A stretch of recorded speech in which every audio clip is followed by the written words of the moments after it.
आज क्लास रे हमें जानिबा जे केमिति डिग्री रु हमें रेडियन को कन्वर्ट करबा। केमिति कन्वर्ट करबा ना मने करो आम पाखरे ए भलिया कोनसी गुटे वृत्त अछि। ए वृत्तर केंद्र बिंदु किए ना ओ। तो वृत्तर व्यासार्ध केते ना आर। बुझियला। तो ये जो रेडियन रो फार्मूला कोन थाए ना रेडियन रो फार्मूला हला वृत्तर चाप।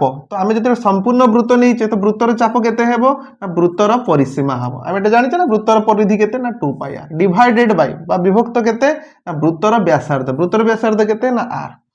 तो जदि आर को आर सहित कटि दबा ताले ये जो रेडियन टा समान केते हे जो 2 पाई ताले 2 पाई टा केते डिग्री सहित समान हे जिवो ना 2 पाई रेडियन टा हे जिवो वृत्त भीतर केते एंगल थाए ना 360 डिग्री थाए। तो एइठु हमें जानिले जे 360 डिग्री लिखिबा जहा ना 2 पाई रेडियन लिखिदबा सेया हां कि ना नहीं।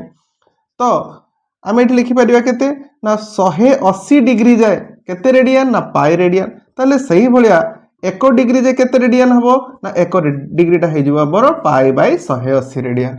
तो सही हिसाब रे देखते गले केते हबो 60 डिग्री टा केते रेडियन हबो ना पाई विभक्त 180 * 60 जेटा कि हे जिवो हमर केते पाई बाय 3 रेडियन। सेमती 30 डिग्री जदि पचारा जीवो केते लिखिबा ना पाई विभक्त 180 * 60 सॉरी गुणन केते ना 30। तो ये हे जिवो केते पाई बाय 6 रेडियन। तो जदि 60 डिग्री 30 डिग्री मु तुमको करिक देइची तो तुमे मते कमेंट सेक्शन में जणाओ जे 75 डिग्री 45 डिग्री 90 डिग्री 120 डिग्री केते रेडियन हबो। केते कहते कहली ना 75 डिग्री 90 डिग्री 45 डिग्री और 120 डिग्री केते रेडियन हबो। ए सब रो उत्तर तुमे कमेंट सेक्शन में जणाओ। धन्यवाद।